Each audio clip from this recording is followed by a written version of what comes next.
kaginintuang kasaysayan.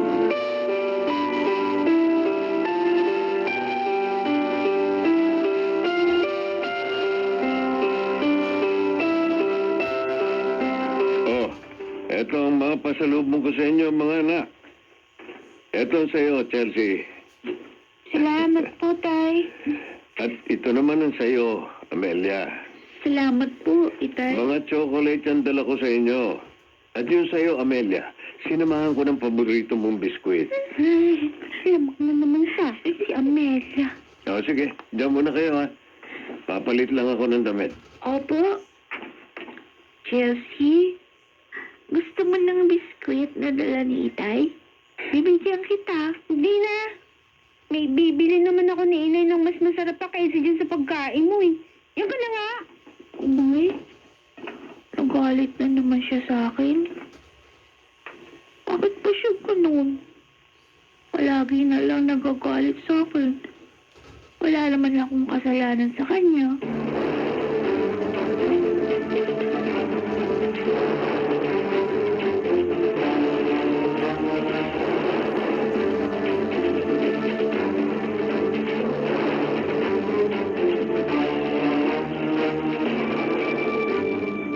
Anak, kanina ka pa nakaupo dito sa labas ng bahay ah.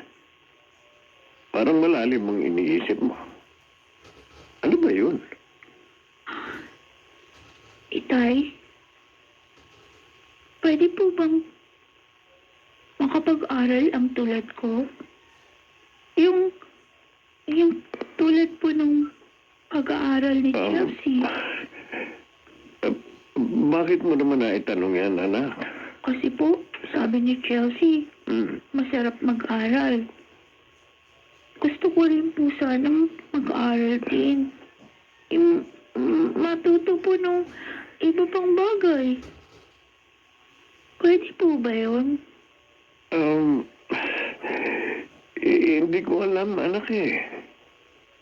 Pareho naming hindi alam ng lola mo kung paano ka makapag-aaral dahil nga sa kapansanan mo sa paningin. Kaya noon, kami na ang nagturong bumilang sa iyo. Maging yung ABC na itinuturo sa paaralan. O hayaan mo, magtatanong ako pag alis ko dito. Aalamin ko kung paano makapag-aaral ang tulad mong hindi nakakakita. Maraming salamat po, Tay.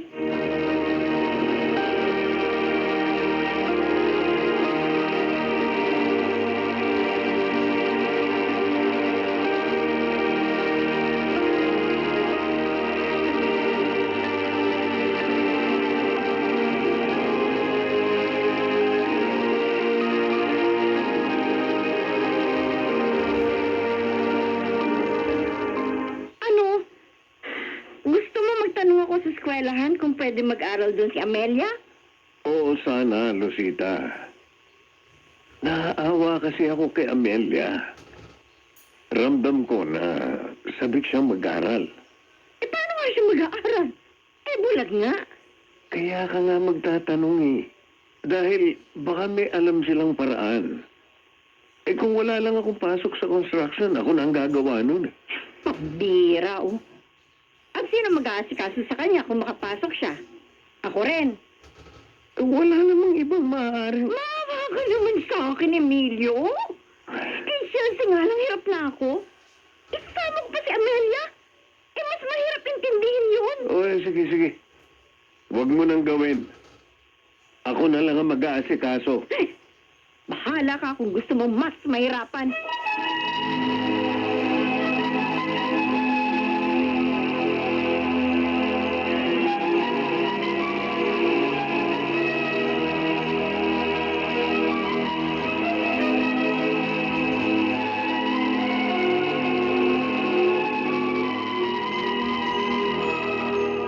Amelia, alis na kami. Itong bahay, ha? Linisin mo. Yung mga plato. Ayoko nang datnan pa yun sa lababo. Opo, Inay. Eh, teka nga pala. Sinabi mo ba sa tatay mo na gusto mo mag-aral? Opo. Ano? Paano ka kaya mag-aaral? Eh, bulag ka nga. Gitera ka talaga. Oo Dahil sa pagkaingitera mo kay Chelsea, gustong ipaasikaso sa akin ng tatay mo yung pag-aaral mo. Gusto mo ba ako mahirapan? Ha? Gusto mo ako pahirapan pa? Ha? Be, buti na sa'yo, kinurot ka. Tigilan mo. Pera ka kasi eh. Tigilan mo yung pangungulit mo sa tatay mo tungkol sa pag-aaral mo. Wala kang mararating dahil bulag ka nga. Tanggapin mo na yun! Yan! Hindi ka na nga. Kawawang bata, hindi makakapag-aaral. Bakit ganun sila sa akin? Noon naman, mabait sa akin si Inay. Di nga niya ako pinaguhugas ng pinggan. Pero ngayon, bakit nagbago na siya? Ayaw na nila sa akin ni Chelsea. Talagang hindi na nila ako mahal.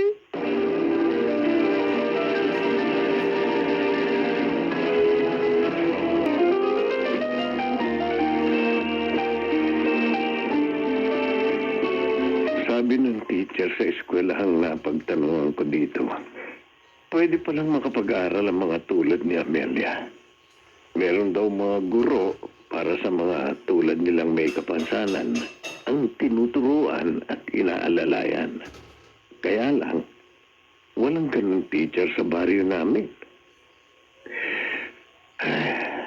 Kawawa naman ang anak ko. Ramdam ko ang lungkot niya. Maging ang kasabikan. Anak ko, bahala ka na dito sa bahay, ha? Sara mo pinto. Opo, Inay. Nakikipaglaro sa labas si Chelsea. Buksan mo na lang pag tinawag ka niya. Opo. Oh, magsain ka na rin. Oh? Ay, paano ko po gagawin yun? O bakit? Hindi ba naituro sa iyo yun ni Nanay Conching? Naituro po. Pero hindi ko pa po nagagawa yan kahit minsan. Ay, ano ba turo niya sa'yo? Eh, ang sabi po ni Lola, ilagay ko daw po sa kaldero yung hinugasang bigas. Tapos, isa lang ko sa gitna ng lutuan. Buksan ko daw po yung lutuan ng mahinang apoy lang. Tapos po, pag kumukulo na raw, maririnig ko raw po yung kulo. Oo, yun, tama. Mabuti naman pala naituro niya. Kaya gamitin mo yung tenga mo sa pagsasaing. Pero, paano ko po malalaman pag luto na? Ay, ang tanga mo naman. Kaya nga gagamitin mo yung tenga mo. Kapag tahimik na, edi kumuha ka ng kutsara. Angatin mo yung takip ng kaldero. Tapos ipasok mo yung kutsara sa loob. Pakiramdaman mo kung tuyo na. O pag wala ng tubig, hindi natural, tuyo na yun. Kanin na. O di patayin mo na yung apoy. Kinakabahan po ako. Sana po, samahan niyo muna ako, Nay. Ngayon. Bobo mo naman. Sinabi ko na nga hindi mo pa rin matandaan. O sige. Ituturo ko sa'yo ngayon, ha? Pero umayos ka. Dahil pag nagkamali ka, tatamaan ka sa akin. Buisit na to. Hindi na nga magamit ang mata. Pati patenga. Wala rin kwenta.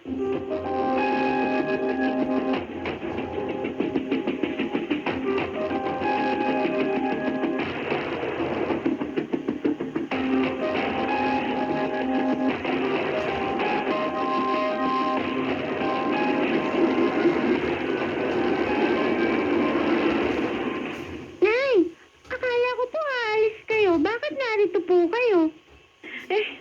Sinanay ko pang magsaing si Bulag. Oh? Pwede po ba magsaing ang gaya niya? Nakita ko pwede naman eh. Yun nga lang, napaso siya. Ang tanga eh. Hindi tinandaan niya itinuro ko. Pero, pwede na natin siya maging taga-saing, anak. Nay, baka masunog na po itong bahay natin. Hindi. Kaya naman niya eh. Takot lang niya magalit ako sa kanya. Kaya sa susunod, siya na ang magsasaing. Gusto ko nga, sa kanya na rin ipalabay mga damit natin eh. Malinis naman yung laban niya sa damit niya. Siguro po dahil marunong siyang kumusot. Tsaka Ang dami niyang banlaw. Nakuha niya sa hula, anak. Di papayag na rin po kayong makuha sa hula ang damit natin. Ha? Sana wag na lang, Nay. Baka po kasi masira mga damit ko eh.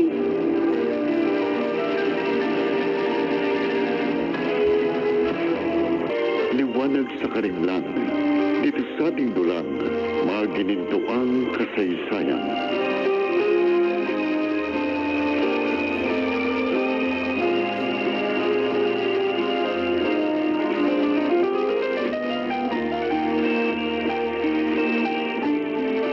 Rosita! Uy, bis na bis ka. Kayo pala, Sisay, Berto. Saan ba ang punta mo? Mamamasyal ako sa isang kaibigan. Malayo dito yung bahay niya eh. Kaya nagbihis ako. Sumabay ka na sa amin ni Berto. Oo nga naman. Kami lang namang dalawa dito sa tricycle. Hindi na, wag na. Kausap ko na si Rogelio eh. Siya ang service ko. Eto na pala siya eh. O, sige na kayo ha. Sige. Sige. Ako, Berto. Alam mo, duda ako doon sa sinabi ni Lucita. Ganon din ako, Sisay. Dahil mukhang babaero yung si Rogelio. Ha? Ang nagkataon. Kawawa naman si Emilio.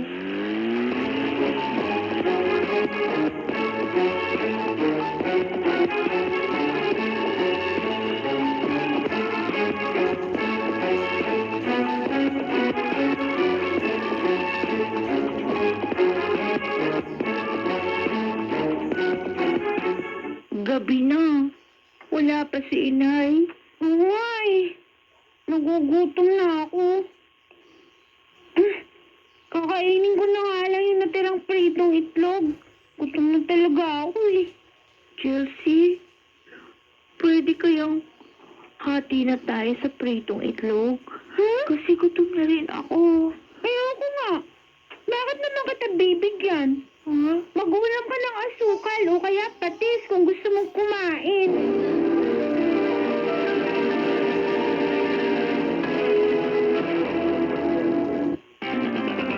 Mga isyong kailangang pag-usapan, malalimang... Hanggang kailan pagmamalupitan ni Rosita at Chelsea si Amelia?